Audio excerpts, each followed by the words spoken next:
कपिल देव, जो ज्यादा भजन करता है, पूजन करता है, स्मरण करता है, उसी को दुख भगवान क्यों देता है? पड़ोसन कभी मंदिर नहीं जाती, अगरबत्ती नहीं लगाती, कभी किसी को 1 रुपया दान नहीं करती, वो तो खूब फले फूले।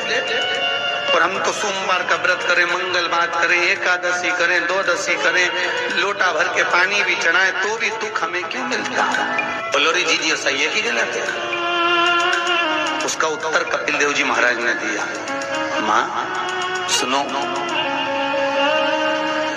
जिस प्रश्न को आपने मुझसे करा, यही प्रश्न देवऋषि नारद ने भगवान विष्णु से करा।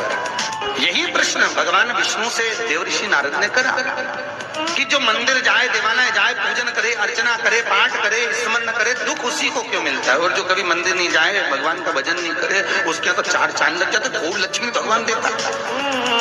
नारद जी ने जैसे भगवान विष्णु से ये प्रश्न किया, तो भगवान विष्णु देवऋषि नारद से बोले, इसका उत्तर मैं बाद में दूंगा, पहले अपन दोनों ब्राह्मण के कपड़े पहनकर चल घूमने चलते।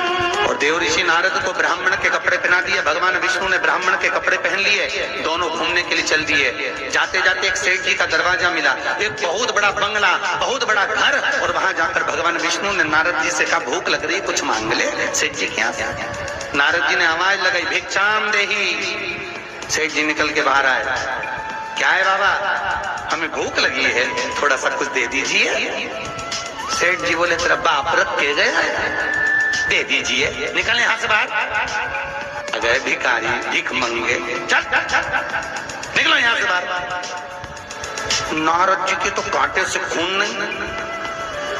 नारद जी भगवान विष्णु को देख रहे हैं, भगवान विष्णु नारद को देख रहे हैं। विष्णु जी ने नारद जी का हाथ पकड़ा, लेकर चल दिए वापस। नारद जी बोले, सेठ जी ने इतना अपमान करा, तुमने कुछ बोला नहीं?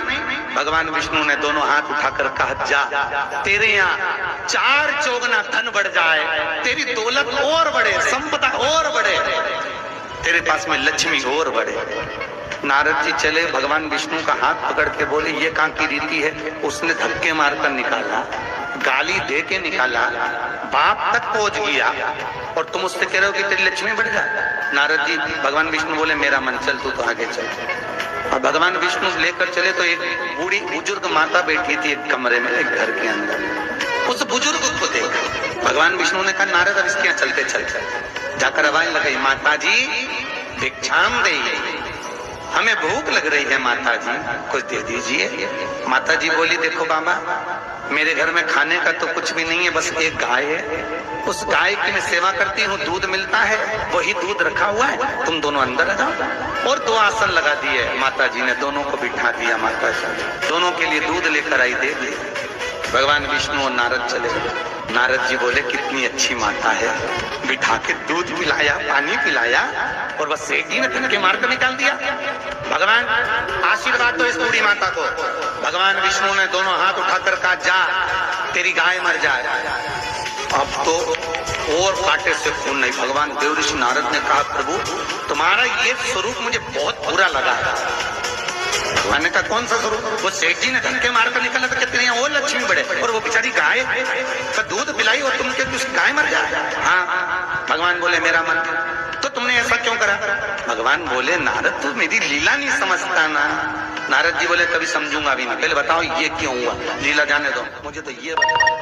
भगवान ने कहा, नारद बात इतनी सी है, वो बूढ़ी माता मेरा भजन करती है, दिन भर मेरा नाम लेती है, वो मरेगी, उसके घर में एक गाय है, उसमें उसका दिल बहुत लगा हुआ है, उसकी सेवा करती है, मरेगी, मरते समय विचार करेगी कि मेरे मरने के बाद मेरी गाय का क्या होगा।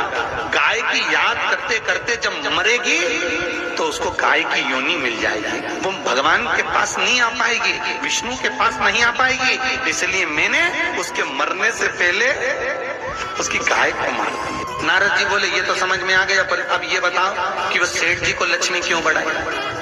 भगवान बोले, नारद उसको धन से बहुत प्रेम है, मैंने लक्ष्मी इसलिए बढ़ाने का आशीर्वाद दिया कि वो लक्ष्मी को जोड़ जोड़ के इकट्ठा कर कर कर जब मरेगा, वो लक्ष्मी और पैसे के चक्कर में जब मरेगा तो आखिरी में मरकर सांप बनकर उसी दौलत पे बैठा रहेगा।